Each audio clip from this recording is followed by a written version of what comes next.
Today, I'll walk you through how to default slicers to date in Power BI, even if you're a total beginner or just need a quick refresher. By the end of this guide, you'll know exactly how to set your date slicers effectively so you can enhance your data visualization experience. Let's get started. First, open Power BI on your computer. This is your canvas for creating powerful data visualizations. Think of it as your artist's palette where you'll mix and match various elements to create a stunning masterpiece. Once Power BI is open, navigate to the page or canvas where you want to place your date slicer.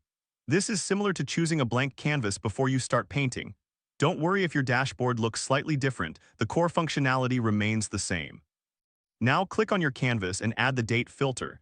You can do this by selecting the appropriate option from the menu. This step is crucial because it sets the foundation for your slicer. Imagine this as laying down the first strokes of your painting, establishing the base for what's to come. Next, head over to the Visualizations pane and choose the Slicer option. This is where the magic happens. Selecting the slicer allows you to filter your data based on dates, making it easier to analyze trends over time. It's like having a magnifying glass that helps you focus on specific details in your artwork. Once you have your slicer in place, you can customize it to default to the date range you prefer. This means that every time you or someone else views the report, the slicer will automatically filter the data to the specified date range. This not only saves time, but also ensures consistency in your reports. Now that you have your date slicer set up, take a moment to review your work.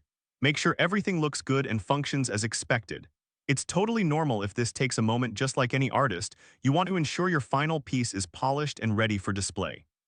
In conclusion, defaulting slicers to date in Power BI is a straightforward process that can significantly enhance your data analysis capabilities. By following these steps, you can streamline your reports and make them more user-friendly. If this helped you out, please give the video a thumbs up. If you run into any issues, leave a comment below. Subscribe for more actionable guides. Thanks for watching.